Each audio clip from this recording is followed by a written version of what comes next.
Welcome back to GH Updates, your go-to spot for all the drama, revelations, and explosive secrets from General Hospital. Buckle up, because the episode airing on Monday, June 2nd, 2025, is nothing short of a seismic shakeup in Port Charles. Let's break it all down. The Brown family experiences some very moving events in season 19 of Sister Wives. Apart from a protracted legal struggle over the Kody Pass land in Arizona, this season saw the family members struggling with the loss of 25-year-old Garrison, learning of his passing and gathering to bury him in Wyoming. Part 2 of the tell all featured some quite honest moments from the cast as this season of the reality TV program draws to an end.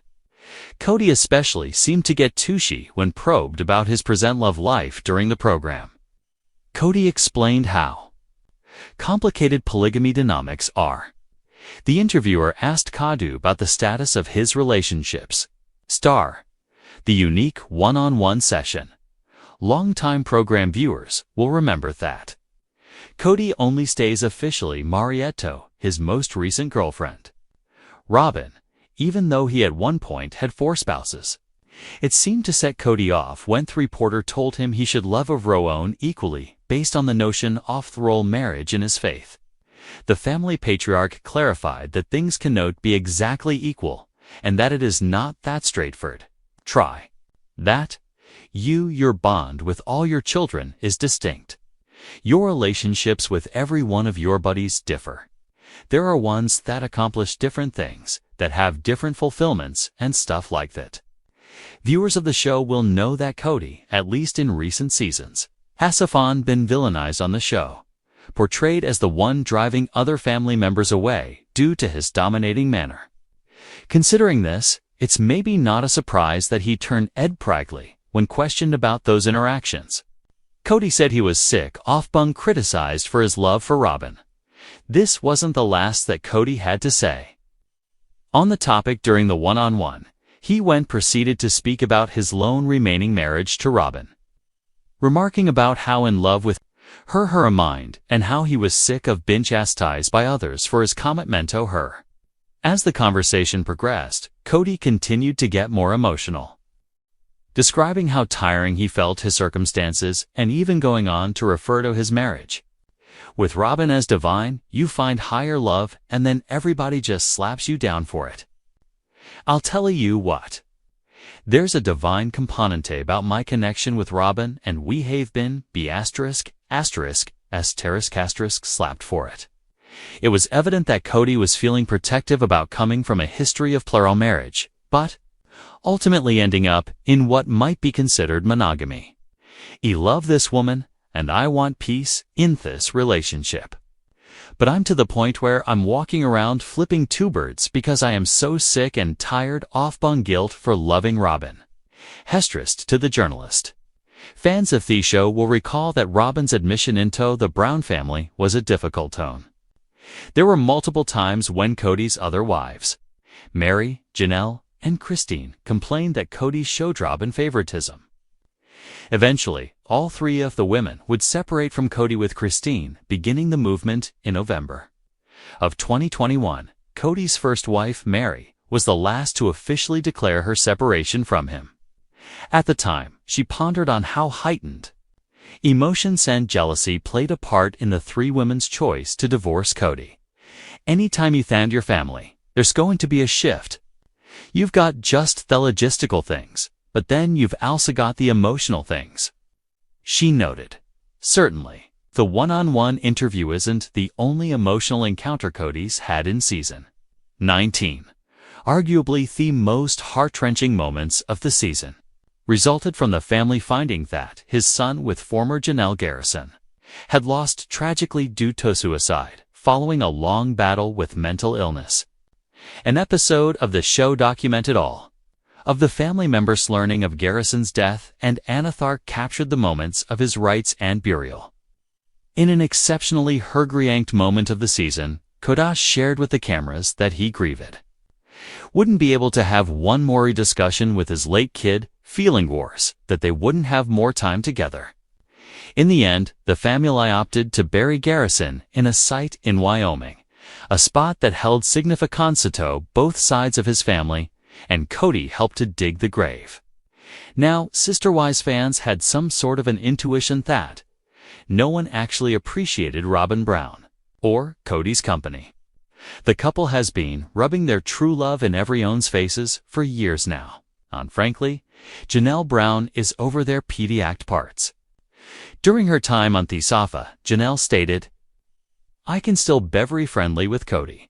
I never really had much of a relationship with Robyn."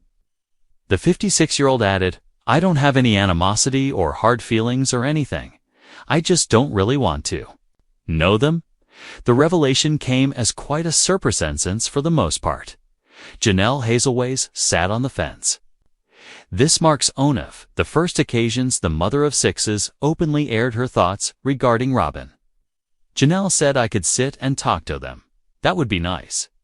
If it was so superficial, I would be all right, I would talk to them. That's no big thing. I'm simply not going to be buddies with them or go to lunch with them." When asked about why she wouldn't consider being friends, Janelle stated, "I don't need it. I didn't want it. I'm not searching for it," Janelle revealed, insisting that there wasn't a lack of trust, but more a difference of personalities. She went on to add, "I really just don't like them. I don't want to know them. I don't want to be friends with them. I just don't like them." Janelle Brown calls Kody Brown out. It seems Janelle had a lot to say during part 2 of the reunion. During Season 19, Sister Wives fans saw that Kody sought to alter history of Butha's first 3 marriages. Janelle did. "I don't ever remember him being this mean. Never. He never was this cruel. I've never seen him be that mean." In Janelle's opinion, Kody has been trying to hurt people for the last few years. She told followers, "I feel like it's a smoke act screen and he only ever wants to protect Robyn." Janelle had significant insight into the familial dynamics. She told the program, "I feel like a lot of people want to pin Theblum on Robyn. And I don't think Thatch is inherently innocent in this. Amen, it takes two. In a lot of ways, he's made himself even more evil. I guess to kind of take away some of the guilt from her." However, Janelle doesn't try to compare the family's beginnings to where they ended up now. She observed, "It's really hard to compare who we were then and how our relationships developed with who this Kody 2.0 is. That gets to marry Robyn.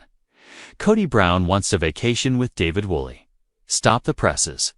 It seems Kody thinks that he may have a good relationship with Christine Brown's new husband, David Woolley. The two men had barely interacted, but David has gone sure to take his wife's side and even take small barbs at the polygamous father. So, it was surprising to her that Kody might be interested in a guy strip. During his time on the Sister Wives Tell All, Kody said that he feels David is probably a decent guy. After Bung asked about a prospective double date, the father of 18 informed the host, "I don't know. I think I'm really forgiving, and I think that'd be incredibly simple for me," Kody explained. "Here's the issue. I've had cats." With David subsequently that simply was kind of like, "I appreciate his company, and I had a nasty thinking. I thought David and I should go on a guy's trip together. And then I went. No, it would just be so uncool to Christine. I just thought that would just not be fair in any way." The Mosterson chapter of the long-running family doiseries witnessed a cascade of full emotional reckonings, bringing years of hidden tension and unresolved pain to the surface. The large family, formerly bonded by a religious system supporting plural cooperation, found itself split and grieving. Not only jealous of common vision, but also theft of a young soul snatched too soon. Throughout this emotionally raw season, tensions ran high as internal friction, entrenched favoritism, and legal inclements over shared property were central. Too much of the turbulence was the contested tract of land in Arizona, a metaphorical battle for autonomy, fairness, and sovereignty. However, These arguments were quickly overtaken by sadness, as the family was devastated by the sudden loss of a beloved son whose inner struggle had quietly been growing for years. As last episodes unfolded, the production veered into highly intimate ground. In an exclusive sit-down, the family's prominent member, who formerly stood as the face of unity and tradition, became clearly defensive when presented with difficult truths.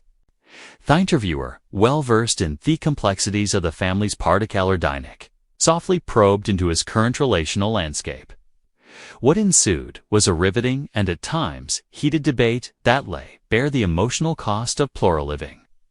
He did not hesitate to express frustration, pushing back against the concept that justice or emotional paradios ever really feasible in such a scenario. Drawing similarities between interpersonal connections with children, friends, and spouses, he maintained that no two bonds are identical, each containing its own unique complexity and shades of fulfillment. His tone at times veered between weary explanation and boiling contempt. For years, spectators had observed the collapse of this once-unified family, with former partners discreetly slipping away after enduring years of alleged mistreatment and emotional inequality. Critics had long pointed to his increasingly unbalanced depictions as a driving force behind the separations. And in this moment, off-broadcast weakness, he was aware that public opinion had turned against him. The subject changed dramatically. When Head dressed his continuous connection with only remaining spouse still legally bound to him. His voice cracked slightly with rage as he spoke about being blamed for loving her too much. To him, this love surpassed earthly judgment. He described their marriage as high, even spiritual, and lamented how others eyed outside the family reacted with derision or envy. "You discover something extraordinary," he remarked, "and instead of support, you get condemned. I'm continually forced to feel embarrassed for following my heart." It was evident that his current connection, perceived by several family members as the root of division, remained one place he still sought emotional protection.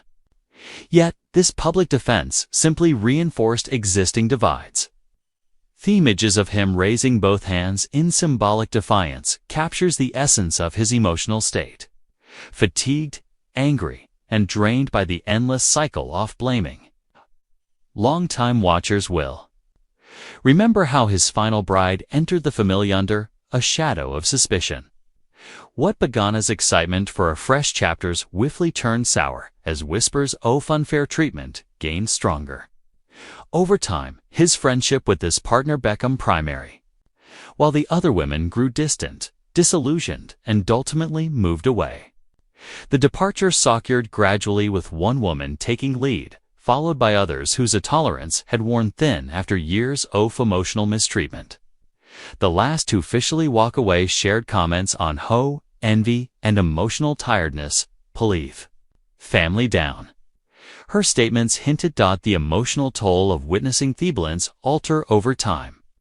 As one connection deepened and others were left behind, the intimacy that previously bound them had gone, replaced with aslant recognition of growing apart. But perhaps nothing prepared the family or the audience for the terrible development that characterized the latter part of the season. The loss of their son, a young man burdened by silent hardships, stunned everyone. His dying was not only another point in a reality show storyline, it was a profound, shattering loss that pushed Shedley's broken family to confront something far greater than personal issues. In the episode covering the mediator of math, the atmosphere transformed. The cameras captured real unedited emotion when members of the family heard news. There was no script for this kind of grief. Voices cracked, hands trembled, and the weight of what had happened sank heavily in the room.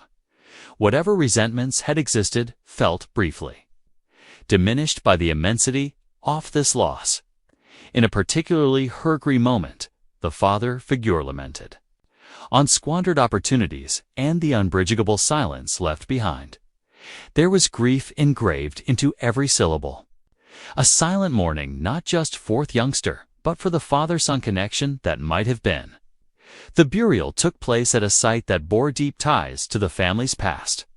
The Kozin plot was not random. It Washalode territory, a site rich with shared memories and tranquil landscapes where the young guy once found peace.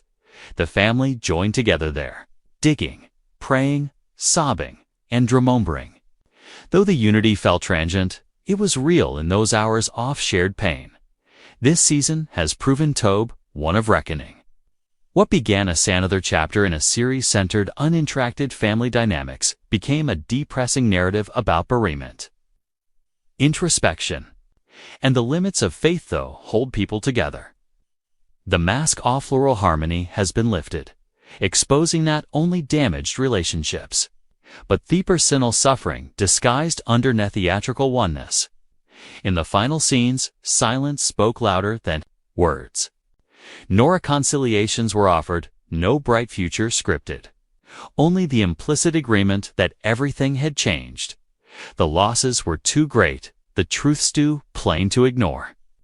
The universe Thetans ran on the rhythms of harmony and shared spiritual purpose has no shattered under the weight of heartache, ego, and terrible realizations. Anse perceived as a woman of quiet strength and imperially, Janelle, known for her reverent temperament and sensible views, Hasfinelli stepped out of the shadows to tell her truth. And when she did, it ways were writhing but restrained. For years people had speculated that the courteous veneer between Janelle and Robin was just that surface-level civility, while Kody Brown flaunted his adoration for Robin like a badge of honor. Relishing one he thought a divine marriage, people around him were left to pick up the emotional remains. But it wasn't until recently, as the family publicly crumbled during the reunion special, that the depth of Janelle's emotional alienation became painfully evident. Seated under the bright lights of the interview set, Janelle sat with a collected countenance, her voice placid, laced with tiredness. The years had weighed on her, the decades of managing, adjusting, and tolerating, finally giving way to brutal honesty. "I can be polite," she conceded, speaking with that type of clarity that only comes after Roan has really cut emotional links. Booty never truly had any meaningful connection with her. There was no real friendship, no genuine sisterhood. And that's not rooted in bitterness. It's just how things were, how they still are. There was no wrath in her tone, no flash of hatred. Instead, there was something even more telling. Apathy. It's not that I dislike them with burning passion. I simply have no desire be engaged with them. Not in real life, not emotionally, nor as friends. It's just not something I need in my life. This wasn't just another sister-wives confession. This was Jeanette drawing her boundaries, not with hatred, but with purposeful self-preservation. Beneath the quiet lies a river of hurt fur fans who had followed the tale since its beginning. Janelle had always been seen as the peacekeeper. She realigned. In public feuds, she didn't storm out or lash back. If Christine had been the fire and Mary the wounded heart, Janelle had long been the stone. Steady, unaffected, supportive. But now stone had cracked. She offered Theos an analogy that stuck with Thodians. You know when you meet someone, Jan, nothing clicks. Not because they've ruptured you. Not because they've ruptured you. But because you understand there's nothing there to build on. That's what Teet always felt like. Politeness, surface-level interactions, but never anything deeper. And I'm not pretending fondly anymore. When asked about whether that disinterest emanated from Robin herself or more from the dynamics around Kody's attention, Janelle hesitated, but only briefly. It's more than favoritism, she emphasized. It's about how the entire family shifted, warped around their relationship. The foundation we previously stood on changed. What we believed we were building collapsed brick by brick. And we're supposed to pretend it was still standing. Her words struck like a hammer. There was no venom, just sorrow. It wasn't jealousy that had worn her down.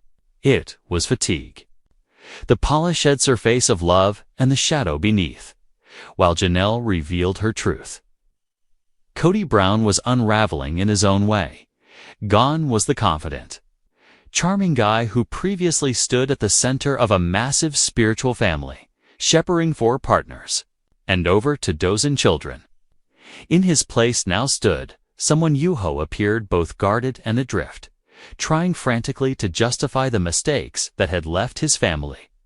Bricken, throughout the reunion special, the conversation frequently switched back to Robin, his lone remaining companion.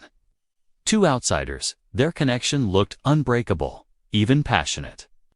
But to the other women, it was symptomatic of the imbalance that had skewed the family's foundation. Janelle didn't flinch when asked about Kody's metamorphosis. Instead, shed alive the sentence that lingered long after the camera stopped rolling. He used to be kinder. He used to listen. I didn't remember this nasty version of Feme. This wasn't the man I married. There was no anger in her words, just genuine disappointment. She didn't blame anything on Robin either. It's not all her, she conceded. People want escapegoat. And while I do think she's played her role, Kody has made choices that have simply poured gasoline to theft flames. It's like he'd rather bet us liked for protecting her than tack her responsibilities for harming the rest of us. In a moment that displayed her clarity, Janelle remarked, "They've both changed. Or maybe we just never recognized who they truly were when things were easier. When the weight was tame pushing down, when peace isn't 10 anymore." What made Janelle's Kachanchon so cutting wasn't simply her words. It was the emotional evolution behind them. "I can make small talk with them," she claimed. "I could sit across from them at a table and smile. But that doesn't mean anything real is there. It would all be pretend. Just words. I'm too old to pretend it anymore. I'm not going to lunch with folks I don't connect with." This wasn't bitterness. This was emotional self-respect. A limit set not in rage but in maturity. Thessalon's middle wife had finally spoken in. She had nothing left to lose. When asked about trust, she shook her head. "It's not about broken trust. It's about incompatibility. We are inherently formed. I don't wish them harm, just don't want them in my inner world anymore." The honesty startled even the show's host. Kody's attempt at rewriting past. Kody, for his part, was wanged throughout his interview segments, defensive, restless, as if he could sense the tide of public perception turning against him and was desperately to swim against it. He publicly confessed that his former self, affectionate, giving, emotionally available, was gone.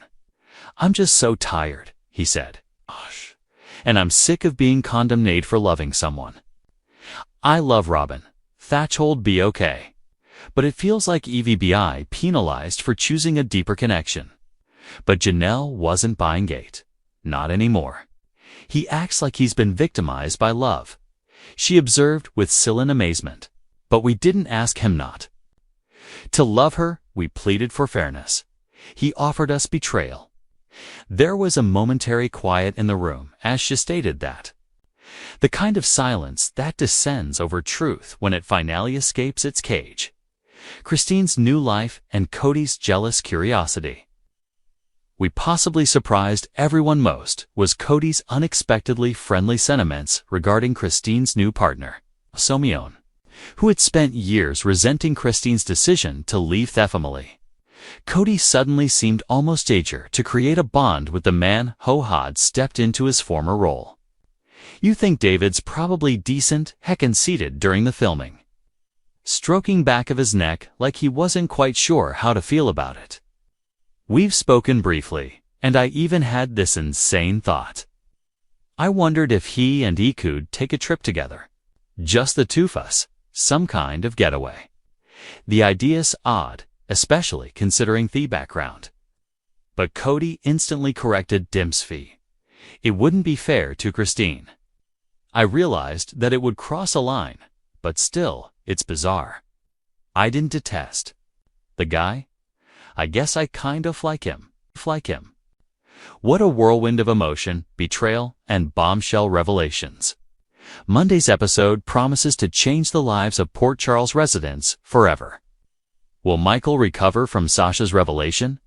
Will Nina's secrets destroy her credibility? And is this really the end for Curtis and Portia? One thing's for sure, General Hospital is just getting started.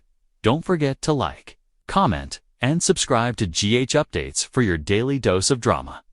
We'll be right here, bringing you every twist, every turn, and every unforgettable moment. Until next time, stay tuned, Port Charles fans.